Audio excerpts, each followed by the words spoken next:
ದೇವೋಭವ ಅಂತ ಬಂದ ತಕ್ಷಣದಲ್ಲಿ ಸ್ವಲ್ಪ ಚಿಂತನೆ ಮಾಡಬೇಕು. ತಂದೆ ಜ್ಯೇಷ್ಠನಾಗಿರ್ತಾನೆ, ತಾಯಿ ಕಿರಿಯಳಾಗಿರ್ತಾಳೆ. ಆದರೂ ವೇದ ಮೊದಲು ನಮಸ್ಕರಿಸುತ್ತಾ ಹೋಗಿದ್ದು ತಾಯಿಯೆಡೆಗೆ. ಯಾಕಿರಬಹುದು? ತಾಯಿ ಅಂಥ ದೊಡ್ಡ ಶಕ್ತಿ ಅಥವಾ ದೊಡ್ಡ ವ್ಯಕ್ತಿ ಯಾಕಾಗಿರಬಹುದು ಅಂತ ಒಂದು ಜಿಜ್ಞಾಸೆ ಮಾಡಿಕೊಂಡ್ರೆ ಪ್ರಾಚೀನ ಪರಂಪರೆ ಹೇಳ್ತದೆ, ಪಿತು ಶತಗುಣಂ ಮಾತಾ ಗೌರವೇಣಾತಿರಿಚ್ಯತೆ. ತಂದೆಗಿಂತ 100 ಪಟ್ಟು ಗೌರವದಿಂದ ತಾಯಿಯಾದವಳು ಗೌರವಾರ್ಹಳು ಅಂತ ಆದ್ಮೇಲೆ ಅಷ್ಟು ದೊಡ್ಡ ಸ್ಥಾನ ಅದು. ಮಹಾಭಾರತದಲ್ಲಿ ಯಕ್ಷಪ್ರಶ್ನೆಯ ಸಂದರ್ಭದಲ್ಲಿ ಎದುರುಗಡೆ ನಿಂತಹ ಯಕ್ಷನಿಗೆ ಧರ್ಮರಾಜ ಉತ್ತರ ಕೊಡ್ತಾನೆ. ಯಕ್ಷನ ಪ್ರಶ್ನೆ ಏನು? ಕಿಂಸಿತ್ ಗುರುತರಾ ಭೂಮೇಹೆ ಕಿಂಸಿತ್ ಉಚ್ಚತರಂಚ ಖಾತ್. ಎಲೈ ಧರ್ಮರಾಜ, ಭೂಮಿಗಿಂತ ವಿಸ್ತಾರವಾದದ್ದು ದೊಡ್ಡದಾದದ್ದು ಯಾವುದು? ಆಕಾಶಕ್ಕಿಂತ ಎತ್ತರವಾಗಿ ಉಳ್ಳದ್ದು ಯಾವುದು? ರಾಜ್ಯನಾದ ಧರ್ಮರಾಜ ಉತ್ತರ ಕೊಡ್ತಾನೆ, ಮಾತಾ ಗುರುತರಾ ಭೂಮೇಹೆ ಖಾತ್ ಪಿತೋಚ್ಚತರಸ್ತಥಾ. ಭೂಮಿಗಿಂತ ದೊಡ್ಡದಾದ ವಸ್ತು ಶಕ್ತಿ ಇದ್ದಿದ್ರೆ ಅದು ತಾಯಿ, ಆಕಾಶಕ್ಕಿಂತ ಎತ್ತರವಾಗಿದ್ದಿದ್ರೆ ಅದು ತಂದೆ. ರಾಜ್ಯನಾದ ಧರ್ಮರಾಜ ಕೊಟ್ಟ ಉತ್ತರ. ಹಾಗ ನಾವು ವಿಚಾರಣೆ ಮಾಡಬೇಕು, ಚಿಂತನೆ ಮಾಡಬೇಕು. ನಾವು ಬೆಳೆಯುವುದೆಲ್ಲಿ? ತಾಯಿಯ ಮಡಿಯಲ್ಲಿ, ಭೂಮಿಯಲ್ಲಿ ನಾವು ಬೆಳೆಯುತ್ತೇವೆ. ಎಲ್ಲಿ ಬೆಳೆಯಬೇಕು? ಆಕಾಶದ ಅಡಿಯಲ್ಲಿ ಬೆಳೆಯಬೇಕು. ಭೂಮಿಯ ಮೇಲೆ ಮಡಿಲಲ್ಲಿ, ಆಕಾಶದ ಅಡಿಯಲ್ಲಿ ಮನುಷ್ಯನ ಜೀವನ ರೂಪುಗೊಳ್ಳುತ್ತದೆ ಅಂತ ಧರ್ಮರಾಜ ಹೇಳ್ತಾನೆ. ಎಷ್ಟು ದೊಡ್ಡದಾದ ಮಾತು. ಹಾಗೆ ಮೊನ್ನೆ ಬಂದಂತಹ ವಿವೇಕಾನಂದರು ತಮ್ಮ ಸಾಹಿತ್ಯದಲ್ಲಿ ಭಾರತೀಯ ಮಹಿಳೆಯನ್ನು ಎತ್ತಿಕೊಂಡು ಮಾತನಾಡಿ, ಭಾರತೀಯ ಮಹಿಳೆಯಲ್ಲಿರುವ ಮಾತೃಧರ್ಮವನ್ನು ನಾನು ಗುರುತಿಸ್ತೇನೆ, ಉಳಿದ ಯಾವ ದೇಶದ ಮಾತೆಗಳಿಗಿಂತಲೂ ಭಾರತೀಯ ಮಾತೆಗೆ ವಿಶಿಷ್ಟವಾದ ಸ್ಥಾನ ಇದೆ. ಭಾರತೀಯ ಮಹಿಳೆ ಅಲ್ಲ, ಭಾರತೀಯ ಮಾತೆ ಅಂತ ಕರೀತಾರೆ. ಅಲ್ಲಿನಿಂದ ಪ್ರಾರಂಭವಾಗಿ ಇಲ್ಲಿಯವರೆಗೆ ಆ ತಾಯ್ತನವನ್ನು ಅಷ್ಟು ಎತ್ತರ ಸ್ಥಾನದಲ್ಲಿ ದೇವತ್ವಕ್ಕೆ ಏರಿಸಿಕೊಂಡು ಪೂಜಿಸಿಕೊಂಡು ಬಂದಿದ್ದಾರೆ. ಅಂದ್ರೆ ಏನು ತಾಯಿ? ಕಸ್ತುಂ ಕೋಹಂ ಕಾಮೆ ಜನನಿ ಕೋಮೆ ತಾತಃ. ಆಚಾರ್ಯ ಶಂಕರ್ ಕೇಳಿದ್ರಲ್ಲ, ಕಸ್ತ್ವಂ ಕೋಹಂ ಕುತ ಆಯಾತಃ ಕಾಮೆ ಜನನಿ ಕೋಮೆ ತಾತಃ. ಅದು ಎಷ್ಟು ದೊಡ್ಡದಿರಬಹುದು ಆ ವಸ್ತು. ಅದಕ್ಕೆ ಪ್ರಪ್ರಥಮವಾಗಿ ಚಿಂತನೆ ಮಾಡುವುದಾದ್ರೆ ಒಂದು ಸಣ್ಣ ದೃಷ್ಟಾಂತ ಕಥೆಯನ್ನು ಕೊಡ್ತೇನೆ. ಅದ್ಭುತವಾದಂತಹ ಗ್ರಂಥವನ್ನ ಬರೆದರು. ಯಾರು? ವೇದವ್ಯಾಸರು, ಭಗವಾನ್ ವೇದವ್ಯಾಸರು. ಈ ಲೋಕಕ್ಕೆ ವೇದವನ್ನು ವಿಭಾಗ ಮಾಡಿ ವಿಂಗಡಿಸಿಕೊಟ್ಟಂತಹ ವ್ಯಾಸರು ಭಕ್ತಿ ಪ್ರಧಾನವಾದಂತಹ ಒಂದು ಗ್ರಂಥವನ್ನು ಬರೆದರು. ಅದರ ಹೆಸರು ಶ್ರೀಮದ್ ಭಾಗವತ. ಈ ಭಾಗವತವನ್ನು ಯಾರಿಗೆ ಕೊಡಬೇಕು ಅಂತ ಅವರಿಗೆ ಒಂದು ಜಿಜ್ಞಾಸೆ ಬಂತು ಮನಸ್ಸಿನಲ್ಲಿ. ಈಗ ಇದ್ದಿದ್ದ ಎಲ್ಲ ವಸ್ತುಗಳನ್ನು ಅಥವಾ ಎಲ್ಲ ಶಕ್ತಿಗಳನ್ನು, ಎಲ್ಲ ಮಂತ್ರಗಳನ್ನು ಕರೆದು ಯಾವುದೋ ವ್ಯಕ್ತಿಗಳಿಗೆ ಕೊಡುವುದಲ್ಲ. ಅದು ಕೊಡಬೇಕಾದ್ರೆ ಒಂದು ಅಧಿಕಾರ ಬೇಕಾಗ್ತದೆ, ಒಂದು ಯೋಗ್ಯತೆ ಬೇಕಾಗ್ತದೆ. ಆದ್ದರಿಂದ ಅಶಿಷ್ಯಾಯ ನದೇಯಂ, ಅಶಿಷ್ಯರಿಗೆ ಕೊಡಬೇಡಿ. ಇವರಿಗದು ಕಲ್ಪನೆಯಲ್ಲಿತ್ತು. ಆದರೂ ತನ್ನ ಪ್ರೀತಿಯ ಮಗನಾದಂತಹ ಶುಕ ಮಹಾಮುನಿಯನ್ನು ಕರೆದ್ರು. ಯಾಕಂದ್ರೆ ಶುಕ ಮಹಾಮುನಿಯ ಯೋಗ್ಯತೆ ವ್ಯಾಸರಿಗೆ ಗೊತ್ತಿತ್ತು ಎಂಥವ್ರು ಅಂತ. ಯಂ ಪ್ರವ್ರಜಂತಮನುಪೇತಮಪೇತ ಕೃತ್ಯಂ ದ್ವೈಪಾಯನೋ ವಿರಹ ಕಾತರ ಆಜುಹಾವ ಪುತ್ರೇತಿ ತನ್ಮಯತಯಾ ತರವೋಭಿನೇದು ತಂ ಸರ್ವಭೂತ ಹೃದಯಂ ಮುನಿಮಾನತೋಸ್ಮಿ. ಓ ಶುಕ ಅಂತ ಒಂದ್ಸಲ ಕರೆದ್ರಂತೆ ತಂದೆಯಾದಂತಹ ವೇದವ್ಯಾಸರು. 10 ದಿಕ್ಕುಗಳಿಂದ ಓಂ ಅಂತ ಪ್ರತಿಧ್ವನಿ ಬಂತಂತೆ. ಸಂತೋಷ ಆಯಿತು. ಎದುರುಗಡೆ ಬಂದು ನಿಂತರು ಪ್ರಕಾಂಡ ಪಂಡಿತರಾದ ವಿಸ್ತಾರವಾದ ಮುಖಮಂಡಲ ಉಂಡ ತೇಜಃಪುಂಜವಾದಂತಹ ಶುಕ ಮಹಾಮುನಿಗಳು ಎದುರುಗಡೆ ಬಂದು ನಿಂತರು. ಹೇಳಿ ಅವರು ರಚಿಸಿದಂತಹ ಭಾಗವತವನ್ನ ಕೊಟ್ಟು ಒಂದು ಮಾತನ್ನ ತನಗೇ ತಾನು ಅಂದುಕೊಂಡ್ರು. ಎಂಥ ಮಗನನ್ನು ನಾನು ಪಡೆದೆ. ಇಡೀ ಬ್ರಹ್ಮಾಂಡದಲ್ಲಿ ತನ್ನ ಆತ್ಮಶಕ್ತಿಯನ್ನ ವಿಸ್ತಾರ ಮಾಡಿಕೊಂಡು ಪ್ರಾಚೀನ ಪರಂಪರೆ ಯಾವುದನ್ನು ಆತ್ಮವಸ್ತು ಅಂತ ಕರೀತಾರೋ, ಆ ಆತ್ಮವಸ್ತು ಸರ್ವವ್ಯಾಪಿಯಾಗಿದೆ ಅಂತ ಹೇಳ್ತಾರೋ, ಅದನ್ನ ಸ್ವಾನುಭವಕರಿಸಿಕೊಂಡಂತಹ, ಅದನ್ನ ಸಾಕ್ಷಾತ್ಕಾರಗೊಳಿಸಿಕೊಂಡಂತಹ ಒಬ್ಬ ಮಗನನ್ನ ನಾನು ಪಡೆದನಲ್ಲ. ನನ್ನ ತಂದೆ ತನ ಧನ್ಯ ಆಯಿತು, ನನ್ನ ಹೆಂಡತಿಯ ತಾಯ್ತನ ಧನ್ಯ ಆಯಿತು ಅಂತ ವ್ಯಾಸರು ಸಂತೋಷಪಟ್ಟು ತೃಪ್ತಿಯಿಂದ ಒಂದು ಉದ್ಗಾರವನ್ನು ಮಾಡಿದರಂತೆ. ಅಲ್ಲಿಂದ ಪ್ರಾರಂಭವಾದದ್ದು ಮಾತೃದೇವೋಭವ ಅನ್ನುವುದು. ಸುಮ್ಮನೆ ಈ ಲೌಕಿಕವಾಗಿ ಹೇಳಿದ ವಿಷಯಗಳು ಅಲ್ಲವೇ ಅಲ್ಲ. ಆ ಮಾತೃದೇವೋಭವ ಅಂದ್ರೆ ಮಗನೇ ನೀನು ಯಾರು ಅಂತ ಮೊದಲು ಪರಿಚಯ ಮಾಡಿಸುವವಳು ತಾಯಿ. ನಾನು ಇಂಥವನು, ನನ್ನ ಹೆಸರು, ನನ್ನ ನಾಮ, ನಮ್ಮ ರೂಪ, ನಮಗೆ ಬೇಕಾದ ಎಲ್ಲ ಈ ಅತಿಕರ್ತವ್ಯತಾ ಭಾಗಗಳೇನಿದೆಯೋ ಅದನ್ನೆಲ್ಲ ಮೊದಲು ಪ್ರಪ್ರಥಮವಾಗಿ ಪರಿಚಯ ಮಾಡಿಸುವವಳು ತಾಯಿ. ಎಲ್ಲಿವರೆಗೆ ನಾವು ಅನಿವಾರ್ಯರಾಗಿರ್ತೇವೆ ಅಂದ್ರೆ ತಾಯಿ ಯಾರನ್ನ ತಂದೆ ಅಂತ ತೋರಿಸುತ್ತಾಳೋ ಅವರನ್ನು ನಾವು ಒಪ್ಪಿಕೊಳ್ಬೇಕು. ನಮ್ಮ ತಾಯಿ ನಮಗೆ ಮೋಸ ಮಾಡುವುದಿಲ್ಲ ಅಂತ ನಂಬಿಕೆ ಅದು. ಹಾಗಾಗಿ ಆಪ್ತವಾಕ್ಯ ಪ್ರಮಾಣ ಅಂತ ಶಾಸ್ತ್ರ ಕರೆದಿರೋದನ್ನ. ಅಂತಹ ತಾಯಿ ಮೊದಲು ಆತ್ಮಪ್ರತ್ಯಯವನ್ನ ಜಾಗೃತಪಡಿಸಿದಳು. ಆ ಆತ್ಮಪ್ರತ್ಯಯ ವಿಸ್ತಾರವೇ ಮೋಕ್ಷ ಅಂತ ಆದ್ರೆ ಅದನ್ನು ನೀವು ಮೋಕ್ಷ ಅಂತ ಸ್ವೀಕರಿಸ್ತೀರಿ ಅಂತ ಆದ್ರೆ ಆತ್ಮಪ್ರತ್ಯಯದ ಪ್ರಪ್ರಥಮ ಜಾಗೃತಿಯಾಗುವುದು ತಾಯಿಯಿಂದ. ಆದ್ದರಿಂದ ಮಾತೃದೇವೋಭವ ಅಂತ ವೇದ ಅಪ್ಪಣೆ ಉಪನಿಷತ್ತು ಅಪ್ಪಣೆ ಕೊಡಿಸಿತು. ಇಷ್ಟು ಎತ್ತರವಾದ ಸ್ಥಾನವನ್ನು ತಾಯಿಗಿಟ್ಟಿದ್ದೇವೆ. ಒಂದು ಮನೆಗೆ ಹೆಣ್ಣು ಒಂದು ಗೃಹಿಣಿಯಾಗಿ ಮನೆಯನ್ನು ಮುಂದೆ ಸೇರಿಕೊಳ್ತಾಳೆ, ಆಮೇಲೆ ತಾಯಿಯಾಗಿ ಮನೆಯನ್ನು ತುಂಬುತ್ತಾಳೆ. ಈ ತಾಯಿಯಿಂದ ಪ್ರತಿಯೊಬ್ಬ ಮಗುವು ಸಂಸ್ಕಾರವನ್ನು ಪಡೆದುಕೊಳ್ತಾನೆ. ಆ ಸಂಸ್ಕಾರ ಅನ್ನುವುದು ಜೀವನದ ಉದ್ದಕ್ಕೂ ಸಹಾಯವಾಗಿ ಸಹಕಾರಿಯಾಗಿ ನಿಲ್ಲುತ್ತದೆ. ಪ್ರಪ್ರಥಮವಾಗಿ ತಾಯಿ ಕೊಟ್ಟ ಸಂಸ್ಕಾರ, ಆಮೇಲೆ ತಂದೆಯಿಂದ ಪಡೆದುಕೊಳ್ಳುವ ಸಂಸ್ಕಾರ. ಈ ಗರ್ಭದಲ್ಲಿರುವಾಗಲಿಂದಲೇ ತಾಯಿ ಸಂಸ್ಕಾರವನ್ನು ಕೊಳ್ಳಿಕ್ಕೆ ಪ್ರಾರಂಭ ಮಾಡ್ತಾಳೆ. ತಾನು ಕಪಿಲೋಪಾಖ್ಯಾನ ಅಂತ ಶ್ರೀಮದ್ ಭಾಗವತದಲ್ಲಿ 45 ದಿವಸಗಳ ಒಂದು ವ್ರತವನ್ನು ಮಾಡ್ತಾಳೆ ಕಪಿಲ ಮಹಾಮುನಿಯ ತಾಯಿ ದೇವಹೂತಿ. ಅವಳು ಆ ಒಂದು ತಪಸ್ಸನ್ನು ಮಾಡುವಾಗ ತಪಸ್ಸನ್ನು ಮಾಡಿ ತನ್ನ ಶರೀರವನ್ನ ಶುದ್ಧೀಕರಿಸಿಕೊಳ್ತಾಳೆ. ನಾನೊಂದು ಗರ್ಭವನ್ನು ಧರಿಸಲಿಕ್ಕಿದ್ದೇನೆ, ಕುಟುಂಬವನ್ನ ಬೆಳಗುವ ಒಂದು ಶ್ರೇಷ್ಠವಾದ ಧರ್ಮಪ್ರಯ ನನಗಾಗಬೇಕು ಅಂತ ಉಪವಾಸ ವ್ರತವನ್ನು ಮಾಡಿ ಗರ್ಭವನ್ನ ಕಪಿಲ ಮಹಾಮುನಿಯ ಗರ್ಭವನ್ನ ಧಾರಣೆ ಮಾಡುವಾಗ ಶಾರೀರಿಕ ವ್ರತವನ್ನು ಮಾಡಿಕೊಳ್ತಾಳೆ. ಇದು ಕೇವಲ ಯಾವುದೋ ಒಬ್ಬ ಹೆಂಗಸೋ ಒಬ್ಬಳು ತಪಸ್ವಿನಿ ಮಾಡುವುದಲ್ಲ. ಪ್ರತಿಯೊಬ್ಬ ಹೆಣ್ಣು ಮಕ್ಕಳು ಮುಂದೆ ಮಕ್ಕಳನ್ನ ಪಡೆಯುವಾಗ ತಮ್ಮ ಗರ್ಭದಿಂದಲೇ ಶುದ್ಧೀಕರಿಸಲಿಕ್ಕೆ ಪ್ರಾರಂಭ ಮಾಡಿಕೊಳ್ತಾರೆ. ಅಂದ್ರೆ ಒಂದು ನಿಯಮವನ್ನ ಮಾಡಿಕೊಳ್ತಾರೆ. ಅಲ್ಲಿಂದ ಪ್ರಾರಂಭ ಆಯಿತು ತಂದೆ ಮತ್ತು ಮಕ್ಕಳ ಸಂಬಂಧ ಅನ್ನುವುದು. ಹಾಗೆ ಆ ಸಂಬಂಧವನ್ನ ಬೆಳೆಸಿಕೊಳ್ಳುವ ದೃಷ್ಟಿಯಿಂದ, ಉಳಿಸಿಕೊಳ್ಳುವ ದೃಷ್ಟಿಯಿಂದ ಗರ್ಭವನ್ನ ಹೆತ್ತು ಹೊತ್ತು ಸಾಕಿ ಸಲಹಿ ಈ ಲೋಕದವರೆಗೆ ತರುವಲ್ಲಿವರೆಗೆ ತಾಯಿಯ ಪ್ರಾಧಾನ್ಯತೆಯೋ ತಾಯಿಯ ವಿಶೇಷವಾದ ಕೊಡುಗೆಯೋ ಅತಿಶಯವಾಗಿ ವೈದಿಕ ಪರಂಪರೆಯಿಂದ ಬಂದಿದೆ. ಹಾಗಾಗಿ ಅಂತಹ ತಾಯಿ ನಾವೆಲ್ಲರೂ ಗೌರವಾರ್ಹವಾದ ಸ್ಥಾನದಲ್ಲಿ ತಾಯಿಯಲ್ಲಿ ಪೂಜೆ ಮಾಡ್ತೇವೆ. ಈಗ ಒಬ್ಬಳು ಗರ್ಭಿಣಿ ಆದವಳು ಆ ಗರ್ಭವನ್ನು ಸಾಕುವಾಗ ಅಥವಾ ಬೆಳೆಸುವಾಗ ಎಷ್ಟು ಎಚ್ಚರಿಕೆಯಿಂದ ಅಲ್ವಾ. ತಾಯಿಯಿಂದ ಅಪರೂಪ ಗರ್ಭಿಣಿ ಆದ್ರೆ ಎಮ್ಮನೆ ತಂಗಿಗೆ ಅದು ಪ್ರೀತಿ ಅಂತ ಇದು ಕೊಟ್ಟ, ಅದು ಪ್ರೀತಿ ಅಂತ ಇದ್ರ ತಂದು ಕೊಟ್ಟ, ಅದು ತಂಗಿ ಅಷ್ಟೆಲ್ಲ ಮೆಣಸ್ತೀನಿ ನಡೆದೆ ಒಳಗೆ ಗರ್ಭಕ್ಕೆ ತೊಂದರೆ ಆಗ್ತು ತಮ್ಮನೆ ಬಾಕಿಯವರು ಎಚ್ಚರಿಕೆ ಕೊಡ್ತಾರೆ. ಧರ್ಮಶಾಸ್ತ್ರ ಒಂದು ಹೆಜ್ಜೆ ಮುನ್ನಡೆದು ಗರ್ಭಿಣಿ ನಿಯಮ, ಗರ್ಭಿಣಿ ಪತಿ ನಿಯಮ.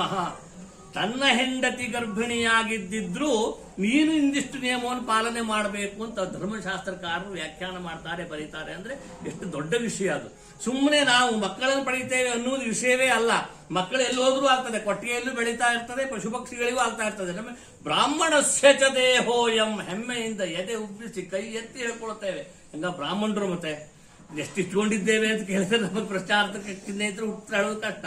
ಆದ್ರೆ ಒಂದು ಹೆಮ್ಮೆ ಇದೆ ನಮಗೆ, ಬ್ರಾಹ್ಮಣಸ್ಯ ಚ ದೇಹೋಯಂ. ಯಾಕಪ್ಪ? ಕ್ಷುದ್ರ ಕಾಮಾಯ ನೇಷ್ಯತೆ, ಕ್ಷುದ್ರ ಕಾಮಕ್ಕಲ್ಲ. ಹಾಗಾದ್ರೆ ನಿನ್ನ ಬ್ರಾಹ್ಮಣ ಜನ್ಮ ಆಗಿದ್ದೇ ವೈದಿಕ ಪರಂಪರೆಯ ಹಿನ್ನೆಲೆಯಲ್ಲಿ. ಅಂತಹ ಗರ್ಭದ ಒಳಗಿರುವಂತಹ ತಾಯಿ ಆ ಶಿಶುವನ್ನ ತನ್ನ ಜಠರದಲ್ಲಿ ಹೊತ್ತುಕೊಂಡಾಗ ಭಗವಂತನನ್ನ ಧ್ಯಾನ ಮಾಡುತ್ತಾ ಒಳ್ಳೊಳ್ಳೆ ರೀತಿಯಾದ ಸಂಸ್ಕಾರಗಳನ್ನ ಶಿಶುವಿಗೆ ಜನನಾಥ ಪೂರ್ವದಲ್ಲಿಯೇ ನೀಡಿರ್ತಾಳೆ. ಗಮನಿಸುವ ಅಂಶ. ಭಗವಾನ್ ಬೋಧಾಯನ ಹೇಳಿದ್ರು, ಯದಿ ಗರ್ಭೇ ವಿಜ್ಞಾತೆ ಗರ್ಭಾಧಾನಂ ಕುರ್ಯಾತ್. ನಿನ್ನ ಹೆಂಡತಿ ಗರ್ಭಿಣಿಯಾಗಿದ್ದಾಳೆ ಎನ್ನುವ ಸಂಶಯ ನಿನಗೆ ಗಟ್ಟಿಯಾದಾಗ, ಊರ ಮೇಲೆಲ್ಲ ಅಲ್ಲ, ಅದು ಬಸರಡ ಹೊಕ ಹೇಳ್ಬಿಡ್ತಾವ, ಹಿಂದಿ ಗೊತ್ತಿರ್ತದೆ ಮುಂದೆ ಗೊತ್ತಿಲ್ಲ. ಆದ್ರೆ ವಾಸ್ತವಿಕವಾಗಿ ಅದು ಗಟ್ಟಿಯಾದಾಗ ವಿದ್ಯೆ ಜ್ಞಾತೆ ಗರ್ಭಾಧಾನಂ ಕುರ್ಯಾತ್ ಒಂದು ಸಂಸ್ಕಾರವನ್ನು ಪ್ರಾರಂಭಿಸಿಕೋ. ಯಾಕೆಂದ್ರೆ ಮುಂದೆ ಪೂರ್ವಪ್ರಜೆ ಧರ್ಮಪ್ರಜೆಯವನು, ಅದು ಹೆಣ್ಣಾಗಿರ್ಲಿ ಗಂಡಾಗಿರ್ಲಿ ಆಮೇಲೆ ವಿಷಯ ಮಾಡುವ. ಆದ್ರೆ ಅಂತಹ ಧರ್ಮಪ್ರಜೆಯನ್ನು ಪಡೆದುಕೊಳ್ಳುವಾಗ ಅಲ್ಲಿಂದಲೇ ಸಂಸ್ಕಾರ ಅನ್ನುವುದು ಪ್ರಾರಂಭವಾಗ್ತದೆ. ಹಾಗೆ ಹೆತ್ತು ಹೊತ್ತು ಸಾಕಿ ಸಲಹಿ. ನಾನು ಅಪರೂಪಕ್ಕೆ ದೃಷ್ಟಾಂತವನ್ನು ಕೊಟ್ಟಿದ್ದೇನೆ. ನಮ್ಮ ವೈದಿಕ ಪರಂಪರೆ ಎಷ್ಟು ಅದ್ಭುತವಾದದ್ದು ಅಂದ್ರೆ, ತಾಯಿ ಮಗುವಿಗೆ ಸ್ತನ್ಯಪಾನ ಮಾಡಿಸುವಾಗ, ಚಿಕ್ಕವನಿರುವಾಗ ಆ ಸ್ತನ್ಯಪಾನ ಮಾಡಿಸುವಾಗ ದೇವತೆಗಳಲ್ಲಿ ಪ್ರಾರ್ಥನೆ ಮಾಡ್ಕೊಳ್ತಾಳಂತೆ. ಜೌಸ್ಥೆ ಪೃಷ್ಠಗುರಕ್ಷತು ಊರು ಅಶ್ವಿನೌಚ ಸವಿತಾಭಿರಕ್ಷತು ದೇವಸ್ಥೆ ಪೃಷ್ಠಗುರಕ್ಷತು ಅಶ್ವಿನೌಚ ಊರವು. ಅಂದ್ರೆ ನನ್ನ ದೇಹದಿಂದ ನಾನು ಆಹಾರವನ್ನ ಬಿಡುಗಡೆ ಮಾಡ್ತಾ ಇದ್ದೇನೆ. ಈ ಬಿಡುಗಡೆ ಮಾಡುವಂತ ಆಹಾರದಲ್ಲಿ ನನ್ನ ಸ್ತನ್ಯಪಾನದ ಮುಖಾಂತರ ನನ್ನ ಪಾಪ, ಶಾಪ, ತಾಪ, ಕೋಪಾದಿಗಳು ನನ್ನ ಮಗನ ಮೈ ಸೇರದಂತೆ ನನ್ನ ಮಗುವಿಗೆ ಆಹಾರವನ್ನ ಬಿಡುಗಡೆ ಮಾಡಿ ಅಂತ ಒಬ್ಬಳು ತಾಯಿಯಾದವಳು ಪ್ರಾರ್ಥನೆ ಮಾಡ್ಕೊಳ್ತಾಳೆ. ಇದು ಭಾರತೀಯ ಮಹಿಳೆಯ ಮಾತೆಯ ಮಹತ್ವ. ಹಾಗಾಗಿ ಈಗ ಏನಾಗಿದೆ ಅದನ್ನ ಚಿಂತನೆ ಮಾಡೋದಲ್ಲ, ತಮ್ಮ ತುಂಬ ಮನ್ಕೇಳ ಮಕ್ಕಳು ಮಲಗಿಸುವ ಸಾಧನ ಆಗಿ ಮಾತ್ರ ಉಳಿದುಬಿಡ್ತು. ಎಷ್ಟು ಅದ್ಭುತವಾದ ಕಲ್ಪನೆಯನ್ನು ಪ್ರಾಚೀನ ಪರಂಪರೆ ನಮಗೆ ಕೊಟ್ಟಿತ್ತು ಅಂದ್ರೆ, ವಾಯುರೂರು ಅಶ್ವಿನೌ ಚಸ್ತನಂಧಯಂತವು ಸವಿತಾಭಿರಕ್ಷತು. ಹೀಗೆ ಬೆಳೆದ ಮಕ್ಕಳು ನಾವು. ಬೆಳೆಯುವಾಗಲೂ ಸಹ ನಮ್ಮನ್ನು ಸುಮ್ಮನೆ ಬೆಳೆಸಲಿಲ್ಲ. ಗರ್ಭಿಣಿ ತಾಯಿ ಚೊಚ್ಚಲ ಬಾಳಂತನದಲ್ಲಿ, ಚೊಚ್ಚಲ ಗರ್ಭದಲ್ಲಿ ತನ್ನ ಮಗಳಿಗೆ ಮೊಮ್ಮಗನನ್ನ ಸಾಕುವ ವಿಧಾನವನ್ನು ಹೇಳ್ತಾಳೆ. ತಂಗಿ ಒಂದೇ ಮಗ್ಲ ಒಂದ್ಸಲ ಈ ಬಗ್ಲ ಮಾಡ ಮನ್ಸು, ಮತ್ತೊಂದ್ಸಲ ಇಚ್ಚೆ ಮಗ್ಲ ಮಾಡ ಮನ್ಸು. ಅದು ಕೇಳ್ತಾಳೆ ಆ ತಾಯಿ ಅಂತ ಒಂದೇ ಬಗ್ಲ ಮನಸ್ಸಿದಾಗ. ಒಂದೇ ಮಗ್ಲ ಮನುಷ್ಯರ ತಲೆ ವಾರಿ ಆಗುವು, ತಲೆ ಉರುಟು ಕಾಣವು, ಹಾಗಾಗಿ ಮಗ್ಲು ಬದಲು ಮಾಡ್ತಾ ಇರುವಂತ ನಮ್ಮಲ್ಲಿ ಬೆಳೆಸಿದ ಕ್ರಮ ಇದು. ಆದ್ರೆ ನಮ್ಗದ್ರ ಬಗ್ಗೆ ಕಲ್ಪನೆ ಬರಲಿಲ್ಲ. ಅದು ಯಾಕೆ ಹಾಗೆ ಶರೀರಂ ಮೇ ವಿಚರ್ಷಣಂ ಜಿಹ್ವಾ ಮೇ ಮಧುಮತ್ತಮ ಕರ್ಣಾಭ್ಯಾಂ ಭೂರಿ ವಿಶ್ರಂ ಬ್ರಹ್ಮಣ ಕೋಶೋಸಿ ಮೇಧಯಾ ಪಿಹಿತ. ಈ ವೈದಿಕ ಮಾತು ಹೇಳ್ತದೆ, ನಿನ್ನ ಶರೀರಕ್ಕೊಂದು ವಿಚರ್ಷಣವಾದ ಆಕರ್ಷಣೀಯವಾದ ಶಕ್ತಿ ಇದೆ, ಆ ಶಕ್ತಿಯಿಂದ ನಿನ್ನ ಮಗನನ್ನ ನೀನು ಬೆಳೆಸು. ಹೀಗೆ ವೈದಿಕ ಪರಂಪರೆಯಲ್ಲಿ ಬೆಳೆಸಿದಂತಹ ತಂದೆ ತಾಯಿಗಳು ನಮಗೆ ಎಷ್ಟೆಲ್ಲ ಋಣವನ್ನು ಕೊಟ್ಟರು ಅಲ್ವಾ. ಈ ಲೋಕಕ್ಕೆ ಬರುವಾಗಲೇ 3 ಋಣವನ್ನು ಹೊತ್ಕೊಂಡು ಬಂದವರು ನಾವು. ಒಂದು ದೇವಋಣ, ಇನ್ನೊಂದು ಋಷಿ ಋಣ, ಮತ್ತೊಂದು ಪಿತೃಋಣ. ಒಂದು 1000 ರೂಪಾಯಿ ರಾಮಚಂದ್ರ ಬಾಬು ತಗ ನಿಂಗೆ ಕೊಡೋದಿದ್ದೋಳು ನಾ ಕೊಟ್ರೆ ಮರುಕ್ಷಣದಲ್ಲಿ ಕೇಳ್ತೆ, ಯಾವ ತಗೊಂಡಿದ್ದೆ ಭಟ್ರೆ ನಿಮ್ಮ ಹತ್ರ? ಲೋಕದ ವ್ಯವಹಾರ ಹೀಗಲ್ವಾ. ವೇದ ಮಂತ್ರ ಪ್ರಾರಂಭ ಮಾಡಿದ ಕೂಡಲೇ ಹೇಳ್ತದೆ, ಆಪ್ಯಾಯಧ್ವಮಗ್ನಯ ದೇವ ಭಾಗಮೂರ್ಜಸ್ವತೀ. ಮಕ್ಕಳೇ, ದೇವಭಾಗವನ್ನ ಹಿಂಸಿಸಬೇಡಿ. ಯಾಕೆ ಕೊಟ್ರಪ್ಪ ನನಗೆ ದೇವಭಾಗವನ್ನ? ನಾನು ಎಲ್ಲಿಂದ ತಗೊಂಡೆ ಪ್ರಶ್ನೆ ಬರ್ತದೆ. ಯಾವ ಕ್ಷಣದಲ್ಲಿ ಪರಮ ಪವಿತ್ರವಾದಂತಹ ಬ್ರಾಹ್ಮಣ್ಯವನ್ನ ಪಡೆದುಕೊಂಡು ವೇದ ಮಂತ್ರಗಳ ಸಾಹಿತ್ಯದ ಪ್ರಭಾವದಿಂದ ಈ ಲೋಕಕ್ಕೆ ನಿನ್ನ ಜನ್ಮವಾಯಿತೋ, ಬೇಡ ಅಂದ್ರೂ ತ್ರಿಭಿರ್ವೈವಾರುಣವಾಜಾಯತೆ. 3 ಋಣ ನನ್ನ ಜೊತೆಗೆ ಬಂದೇ ಬಿಡ್ತು. ಒಂದು ದೇವಋಣ, ಇನ್ನೊಂದು ಋಷಿ ಋಣ, ಮತ್ತೊಂದು ಪಿತೃಋಣ. ದೇವ ಕಾರ್ಯವನ್ನ ಮಾಡಿ ದೇವಋಣವನ್ನು, ಶಾಸ್ತ್ರಾಧ್ಯಯನ ವೇದಾಧ್ಯಯನವನ್ನ ಮಾಡಿ ಋಷಿಋಣವನ್ನು, ತಂದೆ ತಾಯಿಗಳ ಔರ್ಧ್ವದೈಕ ಸಂಸ್ಕಾರ ಮಾಡಿ ಪಿತೃಋಣವನ್ನು ಕಳಚಿಕೊಂಡಾಗ ಋಣಮುಕ್ತರಾಗ್ತೇವೆ. ಹಾಗಾಗಿ ಎಲ್ಲ ಸಂಬಂಧವನ್ನ ಪಡೆದುಕೊಂಡು ಬಂದಂತಹ ಮಕ್ಕಳು ತಂದೆ ತಾಯಿಗಳಿಂದ ಬೆಳೆಸಲ್ಪಟ್ಟು ದೊಡ್ಡವರಾಗಿ ವಿಚಾರವಂತರಾಗಿ ಜೀವನ ಶೈಲಿಯನ್ನ ರೂಪಣೆ ಮಾಡಿ ವ್ಯಕ್ತಿತ್ವವನ್ನು ಪಡೆದುಕೊಂಡು ಈ ಲೋಕದ ಯಾತ್ರೆಯನ್ನ ತಂದೆ ತಾಯಿಗಳು ಪೂರೈಸಿದಾಗ ಅಕ್ಷರಶಃ 3 ಋಣವನ್ನು ಕಳಚಿಕೊಳ್ತಾ ಹೋಗ್ತಾರೆ. ಉದಾಹರಣೆಗೆ, ನಿಮ್ಮ ತಾಯಿ 12 ದಿವಸಗಳ ಹಿಂದೆ ಮರಣ ಹೊಂದಿದಳು. ಮಕ್ಕಳಾದ 3 ಜನ ಒಟ್ಟಿಗೆ ಸೇರಿ, ಅದರಲ್ಲಿ 20 ದಿವಸ ಅಂತ ಹೇಳಿದ್ರೆ ನೀವು ಬಹಳ ಕಡಿಮೆ. ಯಮ ಒಯ್ಲಿಕ್ಕೆ ಒಂದು ನಿಯಮ, ಒಂದು ಹಂತದಲ್ಲಿ ತೀರಾ ಅನಾಯಾಸವಾಗಿ ಲೋಕದ ಯಾತ್ರೆಯನ್ನು ಪೂರೈಸಿದ ಹಾಗೆ. ಒಬ್ಬ ಕವಿ ಕೇಳ್ಕೊಳ್ತಾನೆ, ಕೃಷ್ಣತ್ವದೀಯ ಪದ ಪಂಕಜ ಪಂಜರಾಂತೆ ಅದ್ಯೈವ ವೇಮಿಷತು ಮಾನಸ ರಾಜಹಂಸ ಪ್ರಾಣ ಪ್ರಯಾಣ ಸಮಯೇ ಕಫವಾತ ಪಿತ್ತೈ ಕಂಠಾವರೋಧನ ವಿಧೌ ಸ್ಮರಣಂ ಕುತಸ್ತೆ. ಕಂಠ ಬಿಗಿದು ಕಫ ಗಟ್ಟಿಯಾಗಿ ಶ್ವಾಸೋಚ್ಛ್ವಾಸ ಮಾಡ್ಲಿಕ್ಕಾಗದೆ, ವಾಚ್ಯಮಾನೋಪಿನ ಬರುತ್ತೆ, ನೋಡಿದ್ದನ್ನು ಹೇಳಲಿಕ್ಕಾಗದೆ ಇರುವ ಸ್ಥಿತಿಯಲ್ಲಿ ದೇಹವನ್ನ ತ್ಯಾಗ ಮಾಡಿದರೆ ಏನು ಪುಣ್ಯ ಸಾಧಿಸಿದಾಗಾಯಿತು. ಆದ್ದರಿಂದ ನನ್ನ ಪ್ರಾರಬ್ಧ ಶೇಷವನ್ನೆಲ್ಲ ಕಳಚಿ ನಾನು ಗಟ್ಟಿಯಾಗಿರ್ಲಿ, ನಿನ್ನ ಸಮೀಪಕ್ಕೆ ನನ್ನನ್ನು ಕರೆದುಕೊಂಡು ಬಿಡುವಂತ ಪ್ರಾರ್ಥನೆ ಮಾಡ್ತಾನೆ. ಕರೆದುಕೊಳ್ಬೇಕು ದೇವರು ಅಂತ. ಆ ಲೆಕ್ಕದಲ್ಲಿ ನೋಡಿದ್ರೆ ನನ್ನ ಆಯಾಸ 20 ದಿವಸ ಅಂದ್ರೆ ಏನು ವಿಶೇಷ ಅಲ್ಲ. ಪ್ರಜ್ಞಾ ಸಹಿತವಾಗಿ ಲೋಕದಲ್ಲಿ ಯಾತ್ರೆಯನ್ನು ನಿಮ್ಮ ತಾಯಿಯಾದವಳು ಪೂರೈಸಿದ್ದಾಳೆ. ಮಕ್ಕಳಾದ 3 ನೀವು 3 ಒಟ್ಟಿಗೆ ಸೇರಿ ಔರ್ಧ್ವದೇಕ ಸಂಸ್ಕಾರವನ್ನು ಚೆನ್ನಾಗಿ ಶಾಸ್ತ್ರ ಪದ್ಧತಿಯಿಂದ ಮಾಡಿದ್ದೀರಿ. ಎಲ್ಲಿಗೆ ಬಂದಿದೆ ಈಗ ಅಂದ್ರೆ ಕಲಿಯುಗದ ಪ್ರಭಾವ. 3 ಜನ ಅಂತ 4 ಜನ ಸಂಬಂಧಿಗಳಿದ್ರೆ ಪಟ್ರೆ ಯಾವ ಮನೆ ಹೋಪವಲ್ಲ, ಅವ ಅವ್ರ ಮಾಡ್ಕೊಳ್ಳಿ, ಆ ಎಂಬುದು ಮಾಡ್ಕೊಳ್ತೀವಿ ಅಲ್ಲ. ನಾನು ಹೇಳುವುದು ಅದು ತಂದೆ ತಾಯಿಗಳ ವಿಷಯದಲ್ಲಿ ಯಾರು ಜಮೀನು, ಮನೆ, ಸಂಪತ್ತು, ಕ್ಯಾಶ್ ಸರ್ಟಿಫಿಕೇಟು ಬಂಗಾರದಲ್ಲಿ ಇರಲಿ, ತೆರಗಾಟ ಹೊಡೆದಾಟ ಅಲ್ಲ. ತಾಯಿ ತಂದೆ ತಾಯಿಗಳು ನಮಗೊಂದು ಶರೀರ ಕೊಟ್ಟಿರ್ತಾರೆ. ಶರೀರ ರಚನಾಕ್ರಮ ಅದು ಏಕ ವ್ಯಕ್ತಿತ್ವ. ಇಷ್ಟು ತಿಳಿಯುವುದಿಲ್ವಾ? ನಾನು ಹೇಳಿದ ಅರ್ಥ ಆಯ್ತಲ್ಲ. ಶರೀರ ರಚನಾಕ್ರಮ ಏಕ ವ್ಯಕ್ತಿಯಿಂದ ಆಗಬೇಕು. 5-6 ಜನ ಕೂಡ ಮಕ್ಕಳನ್ನು ಹುಟ್ಟಿಸಲಿಲ್ಲ. ಇಷ್ಟು ಸಾಮಾನ್ಯ ಜ್ಞಾನ ಇಲ್ವಲ್ಲ ಈ ಲೋಕದಲ್ಲಿ. ಇಷ್ಟು ಶಿಥಿಲತೆಯನ್ನು ಕಂಡುಕೊಳ್ತಾ ಇದ್ದೇವೆ. ಎಲ್ಲಿ ಬರ್ತಾ ಇದ್ದೇವೆ ನಾವು? ಪಶ್ಚಾತ್ತಾಪ ಕೇಳೋದು. ಅದು ಎಲ್ಲರೂ ಸೇರಿ ಶರೀರ ರಚನಾಕ್ರಮ, ನೂತನ ಶರೀರವನ್ನು ರಚನೆ ಮಾಡಿಕೊಡಬೇಕು ಮಕ್ಕಳ. ಪ್ರಧಾನವಾಗಿ ಯಾರು ಹಿರಿಯವನು, ಉಳಿದವರು ಅನುಸರಿಸಿ ಅದನ್ನ ಕ್ರಮವನ್ನು ಮಾಡಬೇಕು. ಅದು ಅದ್ಭುತವಾದ ಅಗೋಚರವಾದ ಫಲವನ್ನು ಕೊಡುವ ಮಹಾವಿಷ್ಣುವಿನ ತೃಪ್ತಿಗೆ ಕಾರಣೀಭೂತವಾದ ಯಜ್ಞವಾಗಿ ಪರಿಣಮಿಸುತ್ತದೆ. ಇದು ನಿರ್ಧಾರ ನಿಬಂಧಕಾರರು ಎಲ್ಲ ಕಡೆ ಹೇಳಿ ಬಂದರು. ಎಲ್ಲ ಶಾಸ್ತ್ರಕಾರರು, ಸೂತ್ರಕಾರರು ಅದನ್ನು ನಿರ್ವಚನ ಮಾಡಿ ಸಾರಿ ಹೇಳಿದರು. ಹಾಗೆ 3 ಜನ ಒಟ್ಟಿಗೆ ಸೇರಿ ನಿಮ್ಮ ತಾಯಿಯನ್ನ ಸದ್ಗತಿಗೆ ಸೇರಿಸಬೇಕು ಅನ್ನುವ ದೃಷ್ಟಿಯಿಂದ ಸೊಂಟವನ್ನ ಕಟ್ಟಿ ಆ ಶವಕ್ಕೆ ಸ್ನಾನವನ್ನು ಮಾಡಿಸಿದ್ರಿ. ಎಷ್ಟು ಅದ್ಭುತವಾಗಿದೆ ವಿಚಾರ ನೋಡಿ. ಮಗು ಹುಟ್ಟಿದ ಮರುಕ್ಷಣದಲ್ಲಿ ಸ್ನಾನ ಮಾಡಿಸ್ತಾರೆ. ಯಾವುದೇ ಆಸ್ಪತ್ರೆಯಲ್ಲಿ ನೋಡಿ. ನಾನು ನನ್ನ ಮಗನ ಹರಿದಾಗ ಮೊದಲು ಕಂಡಿದ್ದದೆ. ಶಾಂತಿ ಹೆಗಡೆ ಆಸ್ಪತ್ರೆ ಹುಡುಗ ಸೀದಾ ತಗೊಂಡೋಗಿ ಮೀಸಿಗೆ ಬಂದು ಸೊಟ್ಲಲ್ಲಿ ಹಾಕಿದ. ನನಗೆ ಚೋದನೆ ಆಯ್ತಾರೆ.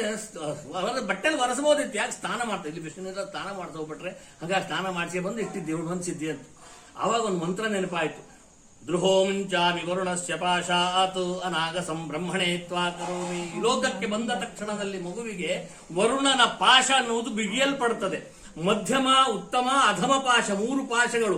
ಆ ವರುಣ ಪಾಶಗಳನ್ನು ಹೋಗಲಾಡಿಸಲಿಕ್ಕೆ ತಾಯಿ ಸಾಂಕೇತಿಕವಾಗಿ ಇದ್ದು ಆ ಮಗುವಿಗೆ ಸ್ನಾನವನ್ನು ಮಾಡಿಸಿ ಅದನ್ನು ಬೆಳೆಸಲಿಕ್ಕೆ ಪ್ರಾರಂಭ ಮಾಡ್ತಾಳೆ. ತಂದೆ ತಾಯಿ ಮರಣದ ಮರುಕ್ಷಣದಲ್ಲಿ ಮಾಡಿದ್ದು ಅದೇ. ಆ ಒಂದು ವರುಣನ ಪಾಶ ಉತ್ತಮ ಅಧಮ ಮಧ್ಯಮವಾದ ಪಾಶಗಳು ಬಂಧಿಸಲ್ಪಡಬಾರದು ಅಂತ ಶವವನ್ನ ಸ್ನಾಯಾತ್ ಅದನ್ನು ಸರಿಯಾಗಿ ಸ್ನಾನ ಮಾಡಿಸಿದೆ, ಚೊಕ್ಕಾಗಿ ತೊಳೆದ್ರಿ. ನನ್ನ ತಾಯಿ ಬದುಕಿದ ಶರೀರ ಇದು ಸುಮ್ಮನೆ ಒಂದು ಯಾವುದೋ ಬಿದ್ದು ಹಾಳಾಗಿ ಹೋಗುವ ಶರೀರ ಅಲ್ಲ, ಹೆಮ್ಮೆಯಿಂದ ಹೇಳಿಕೊಂಡ ಶರೀರ, ಬ್ರಾಹ್ಮಣ ಶರೀರ. ನಾಯಿ ನರಿಗಳು ತಿಂದು ಅಥವಾ ಕೊಳೆತು ನಾರು ಹಾವುವ ಶರೀರ ಅಲ್ಲ. ಈ ಒಂದು ನನ್ನ ಶರೀರ ನಾಳೆ ಯಜ್ಞದಲ್ಲಿ ಹವಿಸ್ಸಾಗಿ ನಾನು ಕೊಡಲ್ಪಡ್ತದೆ ಅಂದ್ರೆ ನಾನು ಎಷ್ಟು ದೊಡ್ಡ ಪುಣ್ಯಾತ್ಮ ಅಲ್ವಾ? ಬ್ರಾಹ್ಮಣರು ಹೀಗೆ ಅರ್ಥ ಮಾಡ್ಕೊಳ್ಬೇಕು, ಇಷ್ಟು ದೊಡ್ಡ ಪುಣ್ಯಾತ್ಮ. ಸುಮ್ಮನೆ ಎಲ್ಲೆಲ್ಲೋ ಬಿದ್ದು ಹಾಳಾಗುವುದಿಲ್ಲ. ಶವಂ ಹವಿಹಿ ಯಮೋ ದೇವತಾ, ಯಜ್ಞ ಪ್ರಕ್ರಿಯೆಯಲ್ಲಿ ಈ ತಂದೆಯ ತಾಯಿಯ ಶರೀರಗಳು ಹವಿಸ್ಸಾಗಿ ನಾವು ಹೇಗೆ ಪಾಯಸವನ್ನು ಅಗ್ನಿಗೆ ಹಾಕ್ತೇವೋ, ಸಮಿತ್ತನ್ನು ಹೇಗೆ ಹಾಕ್ತೇವೋ ಶರೀರವನ್ನು ಹಾಕ್ತೇವೆ, ಅದೊಂದು ಯಜ್ಞ ಅಂತ ಸ್ವೀಕರಿಸಿದ್ದಾರೆ. ಹಾಗಾಗಿ ಶರೀರವನ್ನು ಶುದ್ಧವಾಗಿ ತೊಳೆದು ಆ ಶರೀರವನ್ನು ಹವಿಸ್ಸು ಅಂತ ಸ್ವೀಕರಿಸಿ ಅದಕ್ಕೆ ಪ್ರದಕ್ಷಿಣೆಗಳನ್ನು ಮಾಡಿ ದೀರ್ಘವಾದ ಸ್ಮಶಾನದವರೆಗೆ ಹೆಗಲ ಮೇಲೆ ಹೊತ್ತುಕೊಂಡು ಶವವನ್ನ ನಡೆಸುವಾಗ ಒಂದು ತೃಪ್ತ ಭಾವನೆ ಇರ್ತದೆ. ನೀವು ಅನುಭವಿಸಿರಬಹುದು, ನಾನು ಮಗನಾಗಿ ಹುಟ್ಟಿದ್ದಕ್ಕೆ ಸಾರ್ಥಕ ಆಯಿತು, ನನ್ನ ತಾಯಿಯ ಶರೀರ ಎಲ್ಲೋ ಬಿದ್ದು ಹಾಳಾಗಿ ಹೋಗ್ಲಿಕ್ಕೆ ಕೊಡ್ಲಿಲ್ಲ. ಬಹುಶಃ ಕಾಳಿದಾಸ ಹೇಳಿದ್ದಿದೇ ಮಾತನ್ನ ತನ್ನ ಕಾವ್ಯಗಳಲ್ಲಿ ಅಲ್ಲಲ್ಲಿ ಹೇಳ್ತಾನೆ, ಧನ್ಯಾಸ್ತರಂಗ ರಜಸ ಬಲಿನೀ ಭವಂತಿ. ಮಹಾಕವಿಯ ಮಾತು. ಹೆಗಲ ಮೇಲೆ ಹತ್ತುಕೊಂಡು ಮೊಮ್ಮಕ್ಕಳನ್ನು ಆಡಿಸುವಾಗ, ಚಿಕ್ಕ ಮಕ್ಕಳನ್ನು ಎತ್ತಿ ಆಡಿಸುವಾಗ ಎಷ್ಟು ಅಪ್ಯಾಯಮಾನತೆ, ಎಷ್ಟು ಸಂತೋಷ ಅಲ್ವಾ? ನೋಡಿ ಭಟ್ರೆ, ನಮ್ಮಗ ಹುಟ್ಟಿದ್ದ ಬಂದವರು ಕಾರ್ಕ ಸೀತಾರಾಮ್ ಮಾಡ್ತಾರೆ, ಯಾರು ಮಕ್ಕ ಮಾಡ್ತೀವಿ, ಇಲ್ಲದೇನು ಭಟ್ರಿ ತೋರಿಸೋದ್ರಲ್ಲಿ ವಿಷಯ ಇರುತ್ತೆ. ಅದೊಂದು ಸಂತೋಷ, ಅದು ಹಂಚಿಕೊಳ್ಬೇಕು ಅಂತ ಆನಂದವನ್ನ ಸಂಭ್ರಮವನ್ನ ನೋಡಿ ಸೀತಾರಾಮ್ ಮಾಡ್ತಾ ಬಾ ಹೇಳ್ತಾ ಇಷ್ಟೆಲ್ಲ ಅನುಭವಿಸ್ತೇವಲ್ಲ.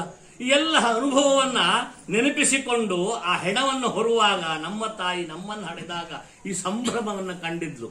ಗರುಡ ಪುರಾಣ ಸ್ಪಷ್ಟ ಹೇಳ್ತದೆ, ತದೈವ ತಂದೃಣ ಮುಚ್ಚೇತ್ ಮತಂಸ ಪಿತರಂ ಮಹೇತ್. ಎಲೈ ಗರುಡನೆ, ಯಾವ ಮಕ್ಕಳು ತಮ್ಮ ತಂದೆ ತಾಯಿಗಳ ಶವವನ್ನ ಸ್ವತಃ ಹೆಗಲ ಮೇಲೆ ಹೊತ್ತುಕೊಂಡು ಸ್ಮಶಾನದವರೆಗೆ ಕಾಲು ನಡೆಗೆಯಲ್ಲಿ ನಡೆಯುತ್ತಾರೋ, ಒಂದೊಂದು ನಡೆಗೆ ಅಶ್ವಮೇಧಯಾಗ ಮಾಡಿದ ಫಲವನ್ನ ಪಡೆಯುತ್ತಾ ತಂದೆಯ ಹೆಗಲನ್ನ ಹತ್ತಿದ ಋಣವನ್ನ ಆ ಕ್ಷಣದಲ್ಲಿ ಕಳಚಿಕೊಳ್ಳುತ್ತಾನೆ. ಮಕ್ಕಳಾದವರು ಕಳಚಿಕೊಳ್ಳುತ್ತಾರೆ. ಶರೀರದ ಋಣ ಹೋಯಿತು. ಮಾಡಬೇಕು ಇದನ್ನು. ಹಾಗಾಗಿಯೇ ನಮಗೆ ಬ್ರಾಹ್ಮಣ್ಯ ಬಂದಿತ್ತು. ಹಾಗಾಗಿ ನಾವು ಹೆಮ್ಮೆ ಪಡುವುದು, ಬ್ರಾಹ್ಮಣಸ್ಯ ಚ ದೇಹೋ ಎಂಬಂತ. ದೊಡ್ಡಕ್ಕಿದ್ದೇನೆ, ಎತ್ತರಕ್ಕಿದ್ದೇನೆ, ಅಗಲಕ್ಕಿದ್ದೇನೆ, ನಾನು ಏನೊಂದು ದೊಡ್ಡ ಪಾಂಡಿತ್ಯ ಪಡೆದಿದ್ದೇನೆ, ಇದಕ್ಕಲ್ಲ. ಇದು ಯಾವುದಕ್ಕೂ ಅಲ್ಲವೇ ಅಲ್ಲ, ವಿಷಯವೇ ಅಲ್ಲ ಅದು. ಈ ಬ್ರಾಹ್ಮಣ್ಯ ಬಂದಿದ್ದೆ ಒಂದು ಋಣ, ಪಿತೃಋಣ ಕಳಚಿಕೊಳ್ಳಿಕ್ಕೆ. ಎಷ್ಟು ಹಾಗೆ 10 ದಿವಸಗಳವರೆಗೆ ಕಠೋರವಾದ ನಿಯಮ. ಈ 3 ಜನ ಸೇರಿ 10 ದಿವಸಗಳವರೆಗೆ ನಿಯಮ ಮಾಡಿದ್ರು. ಯಾಕೆಂದ್ರೆ ಅಷ್ಟು ನಿಯಮ ಮಾಡಿದ್ರು ತಂದೆ ತಾಯಿಗಳು. 9 ತಿಂಗಳ 9 ದಿವಸ ಆ ತಾಯಿ ನಿಯಮ ಮಾಡಿದ್ದಾಳೆ, ತಂದೆ ಸಹಕರಿಸಿದ್ದಾನೆ. ಎಷ್ಟು ಪ್ರೀತಿಯಿಂದ ನಮ್ಮನ್ನು ಸಾಕಿದ್ದಾರೆ ಅಂದ್ರೆ ಏನು ನ್ಯೂನಾತಿರೇಕ ಆಗದೆ ಇದ್ದಾಗೆ. ಆಚಾರ್ಯರು ಅದನ್ನೇ ನೆನಪಿಸಿಕೊಂಡು ಹೇಳ್ಬಿಟ್ರು ಆ ಜಗದಂಬೆಯನ್ನ. ಕುಪುತ್ರೋ ಜಾಯೇ ತಕ್ವಚಿದಪಿ ಕುಮಾತಾನ ಭವತಿ. ಅಮ್ಮ, ಕೆಟ್ಟ ಮಕ್ಕಳು ಹುಟ್ಟಿ ಯಾರು ಕೆಟ್ಟ ತಾಯಿ ಇರ್ಲಿಕ್ಕೆ ಸಾಧ್ಯ ಇಲ್ಲ. ಯಾಕಂದ್ರೆ ನಾವು ಕಂಠ ಬಿಗಿದು ನೀರಡಿಕೆಯಾಗಿ ದಾಹ ಆಗಿ ದೇಹತ್ಯಾಗವಾಗುತ್ತದೆ ಅನ್ನುವ ಸ್ಥಿತಿಯಲ್ಲಿ ಕೈಯನ್ನ ಮುಂದು ಮಾಡಿ, ಜಗದಂಬೆ ನನಗೆ ಪಾನೀಯವನ್ನು ನೀನು ಕೊಟ್ಟಿಲ್ಲ, ಅಮೃತಧಾರೆಯನ್ನು ಎರೆದಿದೆಯಲ್ಲ, ನಿನಗಿಂತ ದೊಡ್ಡ ತಾಯಿ ಲೋಕದಲ್ಲಿ ಯಾರು? ಆಚಾರ್ಯರು ಹೇಳಿದ್ದು ಜಗನ್ಮಾತೆಯನ್ನು ಕುರಿತು. ಅಂತಹ ತಾಯಿ ನಮಗೆ ಆಹಾರವನ್ನು ಕೊಟ್ಟ ಋಣವನ್ನ ನೀವು 10 ದಿವಸಗಳವರೆಗೆ ನಿತ್ಯ ಪಿಂಡ, ತಿಲೋದಕ, ಕುಶೋದಕ, ಬೇಕಾದ ನಖೋದಕವನ್ನು ಕೊಟ್ಟು ಅದನ್ನು ಕಳಚಿಕೊಳ್ತೀರಿ. ಇಷ್ಟು ರೀತಿಯಾದಂತಹ ಉದಕವನ್ನು ತ್ಯಾಗ ಮಾಡಿ ಆಹಾರದ ಋಣವನ್ನು ಕಳಚಿಕೊಂಡ್ರಿ. 11 ಮತ್ತು 12ನೇ ದಿವಸ ಪಿಂಡೀಕರಣ ಅಂತವಾಗಿ ಎಲ್ಲ ಸಂಸ್ಕಾರಗಳನ್ನು ಮಾಡಿ, ಇವತ್ತೆಲ್ಲ 12ನೇ ದಿವಸ ದೊಡ್ಡದಾದ ಪ್ರೇತ ಪಿಂಡವನ್ನು ಇಟ್ಟುಕೊಂಡು ಸಂಗಚ್ಛದ್ವಂ ಸಂವನದ್ವಂ ಸಂಭೋಮನಾಂಸಿ ಜಾನತಾಂ, ಆ ದೊಡ್ಡ ಪಿಂಡವನ್ನ ದರ್ಬೆ ಹುರಿಯಲ್ಲಿ ಮಾಡಿಸಿದ್ರಲ್ಲ. ಪ್ರೇತತ್ವ ಅಂದ್ರೆ ಇಲ್ಲಿಂದ ಹೊರಟಿರ್ಬೇಕು, ಇಲ್ಲಿ ಹೋಗ್ಬೇಕು, ಅಲ್ಲಿಗೆ ಹೋಗೋದಿಲ್ಲ. ಆ ಸ್ಥಿತಿಗೆ ಪ್ರೇತ ಅಂತ ಹೆಸರು. ಚಿಂತನೆ ಮಾಡಿದೆ ನಮ್ಮ ಪ್ರಾಚೀನ ಪರಂಪರೆ. ದೇಹವನ್ನ, ಈ ದೇಹದಲ್ಲಿ ಜೀವ ಇಲ್ಲ, ನಿಮ್ಮ ತಾಯಿಯ ದೇಹದಲ್ಲಿ ಒಂದು ಪ್ರಮಾಣದ ಸತ್ಯ. ಆದ್ರೆ ಆ ಜೀವಕ್ಕೆ ದೇಹ ಇಲ್ಲ ಅನ್ನೋದು ಇನ್ನೊಂದು ಪ್ರಮಾಣದ ಸತ್ಯ. ಒಪ್ಕೊಳ್ಳೇಬೇಕು ತಾನೆ. ಈ ಶರೀರದೊಳಗೆ ಜೀವ ಇಲ್ಲ, ಎಲ್ಲರಿಗೂ ಕಾಣ್ತದೆ. ಅಗೋಚರವಾಗಿ ಕಣ್ಣಿದೆ ಕಾಣದೇ ಇರುವ ಇನ್ನೊಂದು ಈ ಜೀವಕ್ಕೆ ಶರೀರವೂ ಇಲ್ವಲ್ಲ. ಇದು ಎಷ್ಟು ಸತ್ಯವೋ ಅದು ಅಷ್ಟೇ ಸತ್ಯ. ಆ ಸತ್ಯವನ್ನ ಹಿಡಿದು ನಮ್ಮ ಋಷಿಗಳು ಅದಕ್ಕೊಂದು ಪಿಂಡಜನ್ಯವಾದ ಶರೀರವನ್ನ, ಋಣವನ್ನ ತೀರಿಸಿಕೊಳ್ಳುವ ವಿಧಾನದಲ್ಲಿ ಮಕ್ಕಳೇ ನೀವು ಮಾಡಿ. ಹಾಗೆ ಮಾಡಿ ಪ್ರೇತತ್ವವನ್ನ ಕಳಚಿ ಪಿಂಡಜನ್ಯವಾದ ಶರೀರವನ್ನ ಸರಿಯಾಗಿ ದೊರಕಿಸಿಕೊಡಿ. ಸಂಗಚ್ಛದ್ವಂ ಸಂವದಧ್ವಂ 3 ಪಿಂಡದ ಸಾಲಿನಲ್ಲಿ ಸೇರಿಸ್ತೀರಿ. ಅನ್ನಕ್ಕನ್ನ ಸೇರಿಸಿದ್ದಲ್ಲ, ದೇವತಾ ಪಂಕ್ತಿಯಲ್ಲಿ ಆ ತಾಯಿಯನ್ನು ಸೇರಿಸಿದ್ದು. ವೇದಗಳು ಹೇಳ್ತದೆ, ಶಾಸ್ತ್ರಗಳು ಹೇಳ್ತದೆ, 33 ಕೋಟಿ ದೇವತೆಗಳು ನಮ್ಮ ಸಂಪ್ರದಾಯದಲ್ಲಿ. ಲೆಕ್ಕ ಮಾಡಿ ಹೇಳಿಬಿಟ್ರೆ ಯಾವ ಭಟ್ರ ಹತ್ರ ಇವತ್ತಿನವರೆಗೆ ಹೇಳಲಾಗಿಲ್ಲ. 33 ಸಂಕೋಚ ಮಾಡಿಬಿಟ್ರು. ಏಕಾದಶ ರುದ್ರರು, ದ್ವಾದಶಾದಿತ್ಯರು, ಆಮೇಲೆ ಅಷ್ಟವಸುಗಳು, ಇಂದ್ರ ಮತ್ತು ಅಗ್ನಿ ಸೇರಿ 33 ದೇವತೆಗಳು. ಆ 33 ದೇವತೆಗಳ ಸಾಲು ಇದು. ಇಲ್ಲಿ 3 ಇದೆಯಲ್ಲ, 11, 12, 21, 31 ಪ್ರತ್ಯಕ್ಷವಾಗಿರುವ ಇಂದ್ರ ಮತ್ತು ಅಗ್ನಿ ಅಥವಾ ಪ್ರಜಾಪತಿ ಅಥವಾ ಅಗ್ನಿ. ಈ 33 ದೇವತಾ ಪಂಕ್ತಿಗಳಲ್ಲಿ ಆ ತಾಯಿಯನ್ನ ಸೇರಿಸ್ತೀರಿ. ರಾಮಾಯಣದಲ್ಲಿ ಭರತ ಪಾದುಕೆಯನ್ನು ತರಲಿಕ್ಕೆ ಹೋದಾಗ ಮೊದಲು ಕೇಳಿದ ಮಾತೇ ಅದು ರಾಮನ ಹತ್ರ, ಭರತನ ಹತ್ರ. ಭರತ, ತಂದೆಯವರ ದೇಹಾಂತ್ಯವಾಯಿತು ಅಂತ ಕೇಳಿದ್ದೇನೆ, ಔರ್ಧದೇಕ ಸಂಸ್ಕಾರವನ್ನು ಮಾಡಿದೇನೋ ಮಗ? ಅಣ್ಣ ಮಾಡಿದ್ದೇನೆ ನಾನು ಅಂದ. ನೀನು ಮಾಡಿ ಮಗನಾಗಿ ಬಿಟ್ಟೆ, ನಾನಿನ್ನು ಪುತ್ರನೇ ಆಗಲಿಲ್ಲ ಅಂತ. ಜೀವತೋರ್ ವಾಕ್ಯಕರಣಾತ್ ಪ್ರತ್ಯಬ್ಧಂ ಭೂರಿಭೋಜನಾತ್ ಗಯಾಯಾಮ್ ಶ್ರಾದ್ದದಾನಾಚ ತ್ರಿವಿಃ ಪುತ್ರಸ್ಯ ಪುತ್ರತ. ಮೊದಲು ತಂದೆ ದಶರಥ ಚಕ್ರವರ್ತಿಗೆ ಮಗನಾಗಿ, ಆಮೇಲೆ ನಿನಗೆ ಅಣ್ಣನಾಗಿ ನೀನು ಬಂದಿದ್ದು ಯಾಕೆ ಅಂತ ಪ್ರಶ್ನೆ ಕೇಳ್ತೇನೆ. ಮೊದಲು ನಾನು ಮಗನಾಗ್ತೇನೆ ಅಂತ ಇಂಗುದಿ ಪಿಂಡವನ್ನು ಕೊಟ್ಟು ಮೊದಲು ಮಗನಾದ, ತಂದೆಯ ಸದ್ಗತಿಗೆ ಕಾರಣನಾದ ಅಂತ ರಾಮಾಯಣದಲ್ಲಿ ವಾಲ್ಮೀಕಿ ಮಹರ್ಷಿಗಳು ಹೇಳ್ತಾರೆ. ಹೀಗೆ ಸಪಿಂಡೀಕರಣದ ಮುಖಾಂತರವಾಗಿ ದೇವತಾ ಪಂಕ್ತಿಯಲ್ಲಿ ಸೇರಿ ಚಪ್ಪಾಳೆ ತಟ್ಟಿ ಸುತ್ತಮುತ್ತಲು ಇರುವವರನ್ನು ಕರೆದು ತೋರಿಸ್ತಾನೆ. ನಾವು 3 ಜನ ಮಕ್ಕಳು ಒಟ್ಟಿಗೆ ಸೇರಿ ನಮ್ಮ ತಾಯಿಯ ಔರ್ಧದೇಕ ಸಂಸ್ಕಾರವನ್ನು ಮಾಡಿ ಅವಳ ಸದ್ಗತಿಗೆ ಕಾರಣ ಆಗಿದ್ದೇವೆ. ಕುಟುಂಬದಲ್ಲಿ ಶುದ್ಧಿ, ಆ ವ್ಯಕ್ತಿಗೆ ಸಿದ್ಧಿ ಉಂಟಾಯಿತು. ಸುಪಿಂಡೀಕರಣದ ಮುಖ್ಯ ಉದ್ದೇಶ 2: ಕುಟುಂಬಕ್ಕೆ ಶುದ್ಧಿ, ಮರಣ ಹೊಂದಿದ ವ್ಯಕ್ತಿಗೆ ಸಿದ್ಧಿ. ಈ ಶುದ್ಧಿ ಸಿದ್ಧಿಗಳನ್ನು ಮಾಡಿ ನಾವು ಮಕ್ಕಳಾಗಿದ್ದೇವೆ. ಹಾಗಾಗಿ ನಾವು ಈ ಒಂದು ಮನೆಯಲ್ಲಿ ಬ್ರಾಹ್ಮಣ್ಯವನ್ನ ಪಡೆದು ಒಂದು ಒಳ್ಳೆ ಕುಟುಂಬದಲ್ಲಿ ಹುಟ್ಟಿದ್ದಕ್ಕೆ ಪುತ್ರ ಅನ್ನುವ ಶಕ್ತ್ಯಾರ್ಥವನ್ನ ಕಂಡುಕೊಂಡಿದ್ದೇವೆ. ಇವತ್ತು ನಿಜವಾಗಿ ನಾವು ಮಕ್ಕಳಾಗಿದ್ದೇವೆ ಅಂತ ಹೆಮ್ಮೆಯಿಂದ ದೇವತೆಗಳನ್ನ, ಅಲೌಕಿಕವಾದ ಶಕ್ತಿಗಳನ್ನು ಕರೆದು ಮಕ್ಕಳಾದವರು ತೋರಿಸ್ತಾರೆ. ಇಲ್ಲಿಗೆ ಮಕ್ಕಳು ಮಾಡಲೇಬೇಕಾದ ಕರ್ತವ್ಯ ಋಣತ್ರಯದಲ್ಲಿ ಒಂದು ಋಣ ಪ್ರಧಾನವಾಗಿ ಪಿತೃಋಣದ ಮೋಚನೆ, ತಾಯಿಯ ಪ್ರೇತತ್ವದ ನಿವಾರಣೆ, ಔರ್ಧದೇಕ ಯಜ್ಞದ ಸಂಸ್ಕಾರದ ಸಾಂಗತೆ, ಇದಿಷ್ಟೂ ಮಕ್ಕಳಿಂದ ಮಾಡಲ್ಪಡುತ್ತದೆ. ಇದಕ್ಕಾಗಿ ನಮ್ಮನ್ನು ಪಡೆದಿದ್ದು ಮಕ್ಕಳು. ಕಾಶಿ ಮಕ್ಕಳನ್ನು ಪಡೆದ ಉದ್ದೇಶವೇ ಅದು. ವ್ಯಾಸರು ಬಹಳ ಸೊಗಸಾಗಿ ಹೇಳ್ತಾರೆ. ಗರುಡ ಪುರಾಣದ ಆದಿಯಲ್ಲಿ ರೋಮಾಂಚನ ಆಗ್ತದೆ. ಮಹಾವಿಷ್ಣು ಗರುಡ ಪುರಾಣವನ್ನು ಹೇಳುವಾಗ 3 ರೀತಿಯಲ್ಲಿ ಲೋಕದಲ್ಲಿ ಕ್ರಿಯೆ ಕಾಣಲ್ಪಡುತ್ತದೆ ತಂದೆ ತಾಯಿಗಳದ್ದು. ಒಂದು ಸ್ನೇಹ, ಇನ್ನೊಂದು ಕೃಪೆ, ಮತ್ತೊಂದು ಶ್ರದ್ಧೆ. ಈ 3 ರೀತಿಯಲ್ಲಿ ಕರ್ಮವನ್ನು ಮಾಡ್ತಾರೆ. ಮೊದಲನೆಯದು ಶ್ರದ್ಧೆ. ನಾವು ಮಾಡಲೇಬೇಕು, ನಮ್ಮ ಕರ್ತವ್ಯ. ಶ್ರದ್ಧೆ ಎನ್ನುವುದು ಕರ್ತವ್ಯ ಪ್ರಜ್ಞೆಯಿಂದ ಮಕ್ಕಳಾಗಿ ಹುಟ್ಟಿದವರು ತಂದೆ ತಾಯಿಗಳ ಸಂಸ್ಕಾರವನ್ನು ಮಾಡ್ತಾರೆ. ಎರಡನೇದು ಕೃಪೆ ಬರ್ತದೆಯಂತೆ. ನೋಡಿ ಎಷ್ಟು ದೀರ್ಘದರ್ಶಿಗಳು, ದೂರದರ್ಶಿಗಳು ವ್ಯಾಸರು ಅಂತ. ಯಾವಾಗ ಕೃಪೆ ಬರ್ತದೆ ಅಂತ, ಒಂದೊಂದು ಮಕ್ಕಳಿಗೆ ಒಂದೊಂದು ಇವತ್ತಿನ ಕಾಲದಲ್ಲಿ 10 ಲಕ್ಷ 50 ಲಕ್ಷ ರೂಪಾಯಿ ಮಾಡಿಟ್ಟಿದ್ದ ಅಪ್ಪ ಬಿಟ್ರೆ ಎಲ್ಲರಿಗೂ ಯಾರಿಗೂ ಕೊರತೆ ಮಾಡಿದ್ದಿಲ್ಲ. ಏನಪ್ಪ 50 ಲಕ್ಷ ರೂಪಾಯಿ ಮಾಡಿಟ್ಟಿದ್ದ, ಅವ್ರ ಬಗ್ಗೆ ಒಂದು 1 ಲಕ್ಷ ಖರ್ಚು ಮಾಡಲ್ಲ, ಏನು ಬೇಯಲ್ಲ, ಮಾಡಿ ಮುಗಿಸ್ಬಿಡಿ ಅದನ್ನ. ಇದು ಕೃಪೆ, ತಂದೆ ಮೇಲೆ ಬರುವ ಕೃಪೆ. ಇನ್ನು ಸ್ನೇಹ, ಎಷ್ಟು ಖರ್ಚು ಮಾಡಿರೋ ಅಪ್ಪ ಒಂದು ಮಾತು ಹೇಳ್ತಿದ್ದಲ್ಲ, ಎಂತ ಖರ್ಚು ಮಾಡಿದ್ರೆ ಎಲ್ಲಿ ಹೋದಕ್ಕಿದ್ದಲ್ಲ, ಅವ್ರ ಬಗ್ಗೆ ಖರ್ಚು ಮಾಡೋದು ಬೇಜಾರಿಲ್ಲ, ಎಂತ ಮಾಡಿ ಮುಗಿಸ್ಬಿಡೋಣ ಅದನ್ನ. ಇದು ಸ್ನೇಹ. ಅದೇ ನನಗೆ ಈ ವಾಕ್ಯ ನೋಡುವಾಗ ವ್ಯಾಸರು ಎಷ್ಟು ದೀರ್ಘದರ್ಶಿಗಳು. ಈಗೆಲ್ಲ ನಾವು ನೋಡ್ತಾ ಇರ್ತೇವೆ ಪ್ರತಿನಿತ್ಯ ಅದನ್ನ, ಪ್ರತಿ ಕ್ಷಣದಲ್ಲಿ. ಇದ್ಯಾವುದೂ ಕರ್ಮಕಾಂಡಕ್ಕೆ ಪೂರಕ ಅಲ್ಲ, ಸಾಧಕ ಅಲ್ಲ, ಕೇವಲ ಕರ್ತವ್ಯ ಪ್ರಜ್ಞೆ ಶ್ರದ್ಧೆ ಮಾತ್ರ ಕಾರಣ ಅಂತ ಪ್ರತಿಜ್ಞೆ ಮಾಡಿ ವ್ಯಾಸರು ಆವಾಗಲೇ ಹೇಳಿದ್ರು. ಅಂತಹ ವ್ಯಾಸೋಕ್ತಿಯಂತೆ ನಾವು ತಂದೆ ತಾಯಿಗಳನ್ನ ಸದ್ಗತಿಗೆ ಸೇರಿಸಿ ಋಣತ್ರವನ್ನು ಪರಿಹರಿಸಿಕೊಂಡಾಗ ನಿಜವಾದ ಮಕ್ಕಳಾಗುತ್ತೇವೆ ಅನ್ನುವುದು ಎಲ್ಲರೂ ನಂಬಿದ, ಎಲ್ಲರೂ ಆಚರಿಸಿದ, ಪ್ರತಿಯೊಬ್ಬನು ಆಚರಿಸಲೇಬೇಕಾದ ವಿಶೇಷವಾದ ಕರ್ತವ್ಯ. ಆ ಕರ್ತವ್ಯವನ್ನ 3 ಜನ ಮಕ್ಕಳು ನೀವೊಟ್ಟಿಗೆ ಸೇರಿ ತಾಯಿಯನ್ನು ಉದ್ದೇಶಿಸಿ ವಿಧಿವತ್ತಾಗಿ ಸಂಸ್ಕಾರ ಕರ್ಮವನ್ನು ಮಾಡಿದ್ದೀರಿ. ಯಾವ ಮಕ್ಕಳು ಏನು ಮಾಡಬೇಕಾಗಿತ್ತು ಅದನ್ನು ಮಾಡಿದ್ದೀರಿ. ಮಕ್ಕಳಾಗಿದ್ದೀರಿ ನಿಜವಾದ ಅರ್ಥದಲ್ಲಿ. ನಲಿನೀದಲಗತ ಜಲಮತಿ ತರಲಂ ತದ್ವಜ್ಜೀವಿತಮತಿಶಯ ಚಪಲಂ ವಿದ್ಧಿವ್ಯಾಧ್ಯಭಿಮಾನಗ್ರಸ್ತಂ ಲೋಕಂ ಶೋಕಹತಂಚ ಸಮಸ್ತಂ. ಶೋಕಹತವಾದ ಲೋಕದಲ್ಲಿ ನಾವೆಲ್ಲ ಮುಳುಗುವವರೇ. ಮುಳುಗುವ ಪೂರ್ವದಲ್ಲಿ ನಿನ್ನ ಮನೆ, ನಿನ್ನ ಆಸ್ತಿ, ನಿನ್ನ ಸಂಭ್ರಮ, ನಿನ್ನ ವಿಸ್ತಾರ, ನಿನ್ನ ಭೋಗ ಸಾಮಗ್ರಿಗಳು, ನಿನ್ನ ಅನೇಕ ರೀತಿಯಾದ ಸಾಮ್ರಾಜ್ಯಗಳು, ಯಾವುದಕ್ಕೂ ನಿನಗೆ ಪ್ರಯೋಜನಕ್ಕೆ ಬರೋದಿಲ್ವಪ್ಪ. ನಿನಗೆ ಬರುವುದು ಸಾಯುಜ್ಯ ಮಾತ್ರ ಪ್ರಯೋಜನಕ್ಕೆ. ಆ ಸಾಯುಜ್ಯಕ್ಕೆ ಬೇಕಾಗಿ ಏನು ಮಾಡಿದೆ, ಹಿಂದಿನವರ ಕರ್ಮವನ್ನು ಮಾಡಿದೆಯೋ, ನೀನು ಸಾಧನೆ ಮಾಡಿಕೊಂಡಿಯೋ ಅಂತ ಕೇಳ್ತಾರಂತೆ. ಆ ಕೇಳಿದ ಪ್ರಶ್ನೆಗೆ ಉತ್ತರವನ್ನ ಹೇಳುವ ಯೋಗ್ಯತೆ ಇದ್ರೆ ನಾವು ನಿಜವಾದ ಬ್ರಾಹ್ಮಣ ಕುಡಿಗಳು. ಅದಕ್ಕೆ ನಿರುತ್ತರರಾದರೆ ನಮಗಿಂತ ಮೂರ್ಖರು ಯಾರೂ ಇಲ್ಲ. ಇದು ಹಿರಿಯರು ಹೇಳಿದ ಮಾತು. ಹಾಗಾಗಿ ಅದನ್ನೇ ನೆನಪಿಸಿಕೊಂಡು ನಿಮ್ಮ ಕುಟುಂಬದಲ್ಲಿ ಎಲ್ಲರೂ ಸೇರಿ ನೀವು ಮಾಡಿದಂತಹ ಊರ್ಧ್ವದೇಕ ಸಂಸ್ಕಾರ ಕರ್ಮದಿಂದ ನಿಮ್ಮ ತಾಯಿಗೆ ಸದ್ಗತಿ ಪ್ರಾಪ್ತಿಯಾಗಲಿ.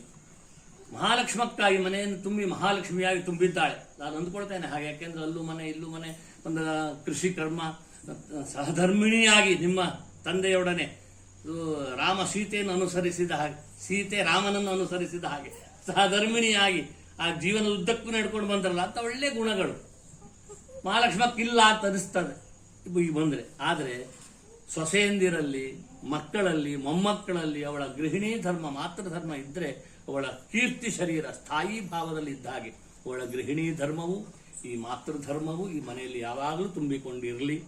ಆ ತಾಯಿಗೆ ಸದ್ಗತಿ ಪ್ರಾಪ್ತಿಯಾಗಲಿ. ನೀವೇನು ಅನಾಥರಲ್ಲ. ಯಾಕೆಂದ್ರೆ ಸನಾಥ ಒಬ್ಬ ಇದ್ದಾಗ ಒಂದು ಕ್ಷಣ ಮಾತ್ರ ಅದು ಅನಾಥ ಪ್ರಜ್ಞೆ. ಆ ಅನಾಥ ಪ್ರಜ್ಞೆ ನಿಮ್ಮಿಂದ ದೂರವಾಗಲಿ. ನಿಮ್ಮನ್ನೆಲ್ಲ ನಮ್ಮನ್ನೆಲ್ಲ ರಕ್ಷಿಸುವ ಮಹಾವಿಷ್ಣು ಭಗವಂತ ನಿಮ್ಮ ತಾಯಿಗೆ ಸದ್ಗತಿಯನ್ನು, ಕುಟುಂಬದಲ್ಲಿ ಉತ್ತರೋತ್ತರ ಅಭಿವೃದ್ಧಿಯನ್ನು ಅನುಗ್ರಹಿಸಲಿ. ದೇಶ ಕಾಲ ಅರಿತು ಯಥಾಯೋಗ್ಯವಾಗಿ ದಾನವನ್ನು ಮಾಡಿದ್ದೀರಿ, ಒಳ್ಳೆಯ ರೀತಿಯಾದ ಭೋಜನವನ್ನು ನೀಡಿದ್ದೀರಿ, ಉಪಚಾರದಿಂದ ಕೊರತೆಯಾಗಲಿಲ್ಲ. ಒಟ್ಟರ್ಥದಲ್ಲಿ ಎಲ್ಲ ಸದ್ಗುಣಗಳಿದು ಒಂದು ಕುಟುಂಬದಲ್ಲಿ ಇರಬೇಕಾದದ್ದು. ನಾ ಹೇಳೋದು ಆವಾಗ ಪಟ್ಟಣ ಮಕ್ಕಳು ಎಂತಕ್ಕೆ ಎಂದಿತ್ತು ಕೈ ಮುಗಿಯವು ಅಲ್ಲ, ಬರೋದು ಸದ್ಗುಣವಪ್ಪ. ಅದು ಪಟ್ಟರಿಗೆ ಅಂತ ಹೋಗ್ತಿಲ್ಲ, ನಿನಕ್ಕೆ ಅಂತ ಸಿಗ್ತೂ ಇಲ್ಲ. ಮತ್ತೆ ಕುಡ್ಕೊಳ್ಳುವ ಭಾವ ಇಲ್ಲ, ಹೇಗೆ ನಮಸ್ಕಾರ ಮಾಡೋದು, ಅದೆಲ್ಲ ಗುಣರಾವು ಸದ್ಗುಣಗಳ ಪರಂಪರೆ. ಏವಂ ಗುಣಗಣ ವಿಶಿಷ್ಟ ಪುರುಷ ಶಾಸ್ತ್ರದಲ್ಲಿ ಬರೆಯುವಾಗ ಈ ರೀತಿಯಾದ ಗುಣಗಣಗಳಿಂದ ತುಂಬಿದ ಒಬ್ಬ ಪುರುಷ, ಒಬ್ಬಳು ಮಹಿಳೆ, ಹೀಗೆ ವ್ಯಾಖ್ಯಾನ ಮಾಡ್ತಾರೆ ನಮ್ಮ ಪರಂಪರೆ ಒಟ್ಟು ಗಾಂಭೀರ್ಯದಿಂದ. ಹಾಗೆ ಆ ರೀತಿಯಾದಂತಹ ಒಂದು ಒಳ್ಳೆಯ ರೀತಿಯಾದ ಈ ಲಕ್ಷಣಗಳು, ಗುಣಗಳು, ಒಳ್ಳೆ ರೀತಿಯಾದಂತಹ ಈ ಮಕ್ಕಳ ಮೊಮ್ಮಕ್ಕಳ ಬೆಳವಣಿಗೆಗಳು ಈ ಕುಟುಂಬದಲ್ಲಿ ಆಗುತ್ತಾ ಅವಳ ಸ್ಥಾಯಿ ಕೀರ್ತಿ ಸ್ಥಾಯಿ ಭಾವದಲ್ಲಿ ನಿಮ್ಮ ಮನೆಯಲ್ಲಿ ಉಳಿಯಲಿ. ಮಕ್ಕಳು ಮೊಮ್ಮಕ್ಕಳು ಉತ್ತರೋತ್ತರ ಅಭಿವೃದ್ಧಿಯನ್ನು ಸಾಧಿಸಿಕೊಳ್ಳಲಿ. ಮಹಾವಿಷ್ಣು ತೃಪ್ತನಾಗಿ ಆ ತಾಯಿಗೆ ಸದ್ಗತಿಯನ್ನು, ಕುಟುಂಬದಲ್ಲಿ ಉತ್ತರೋತ್ತರ ಅಭಿವೃದ್ಧಿಯನ್ನು, ಹೀಗೆ ಸಹೋದರಿಯ ಭಾವ ಐಕಮತ್ಯವನ್ನು ನಿಮ್ಮ ಮನೆಯಲ್ಲಿ ಯಾವಾಗಲೂ ನಾವು ನೋಡುವಂತಾಗಲಿ ಅಂತ ಹೇಳುತ್ತಾ ನನ್ನ ಆಶೀರ್ವಚನವನ್ನು ಮುಗಿಸ್ತೇನೆ.